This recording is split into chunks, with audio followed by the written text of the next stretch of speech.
ওং সরস্বতী মহাভাগে বিদ্যে কোমললোচনে বিশ্বরূপে বিশালাক্ষী বিদ্যাং দেহি নমস্তুতে।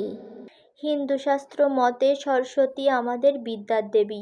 তিনি আমাদের বিদ্যা বুদ্ধি দিয়ে থাকেন। তাই আমরা যে অবস্থায় থাকি না কেন প্রত্যেক বছর মায়ের চরণে পুষ্পাঞ্জলি দিয়ে থাকি। আর আমরা সবাই একসঙ্গে এখন মায়ের পুষ্পাঞ্জলি দিচ্ছি।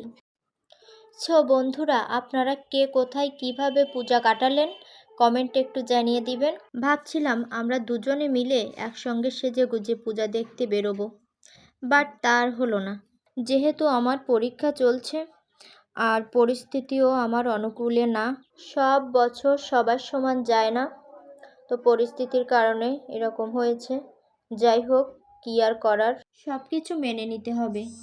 যাই হোক, আমার শ্বশুরবাড়ির লোকজন অনেক ভালো, সব পূজা করে এবং সকলে অংশগ্রহণও করে। আমি বাড়িতে বসে থাকতে পারি না, মনে হয় সবার সঙ্গে যে আনন্দ করি।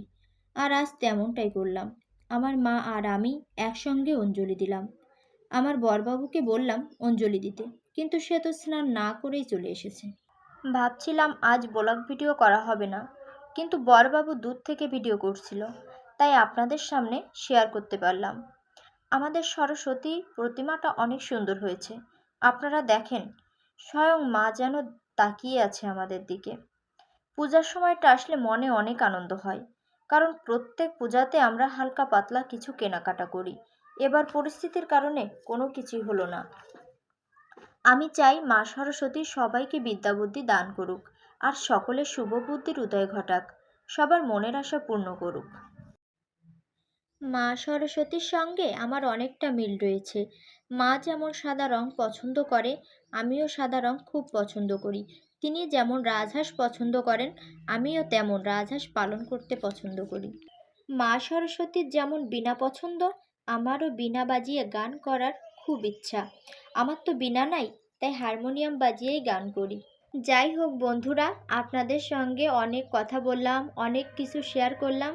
এখন অঞ্জলি শেষ হলো আর আমরা একে একে উঠে মায়ের পায়ে প্রণাম জানালাম। তারপর এখন প্রসাদ বিতরণ পর্ব চলছে। দেখুন বন্ধুরা, কত মজা করে সবাই প্রসাদ নিচ্ছে, যেন পাসপোর্ট অফিসের মতো লাইন পড়ে গেছে।